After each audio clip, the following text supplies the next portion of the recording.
Трагајќи по публицитет, само прогласени лидери на некои си нови фаланги на секаков можен начин се трудат да стекнат кредибилност кај своите следбеници на социјалните мрежи, нудејќи рамки и формати за спас на татковината, неуморно подметнувајќи ги своите плеки, за на нив да падне сета тежина.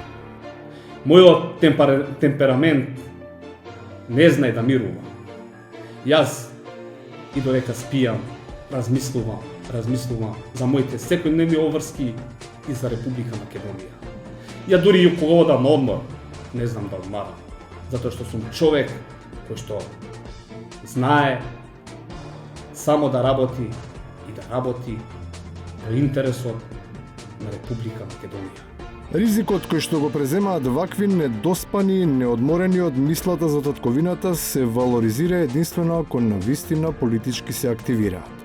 Сведоштвата за исплатливоста на отсуството на сон за Македонија се зголемуваат, иако учесниците, исплашени, се уште не се осмалуваат и јасно да прикажуваат за мачениците. Како може некој со 500-600 евра месечна плата да прави или 1000 евра плата месечна во Македонија, да прави хотели или фирми со милионски суми? Мислите на вашиот сопартијец Сашо Милков? Не мислам на никого, си кажеш само.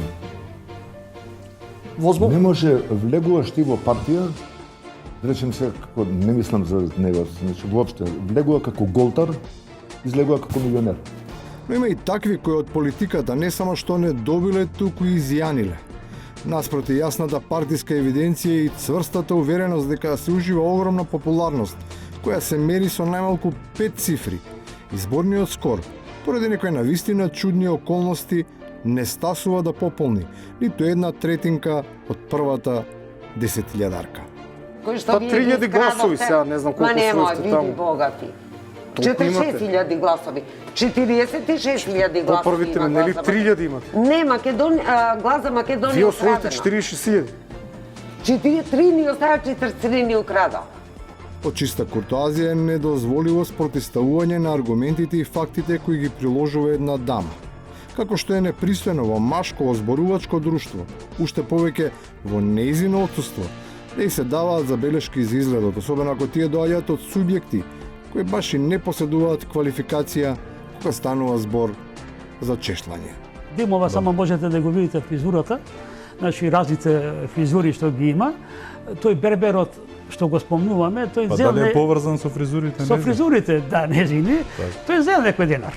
Третманот и одржувањето на косата е важно, но е апсолутно небитно од аспект на битката против ковидот, кон која се насочени сите и не само здравствените услуги.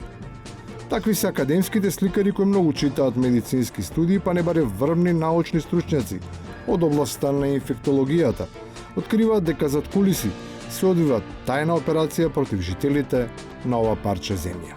Реалноста е дека има вирус, дека тој вирус е опасен, но реалноста е дека има лек. А тој лек им е забранет на македонците. И на крајот, спасот, како што и се очекуваше, доаѓа од научните сознанија, до кои врз основа на европски истражувања доаѓа преку океанската македонска диаспора.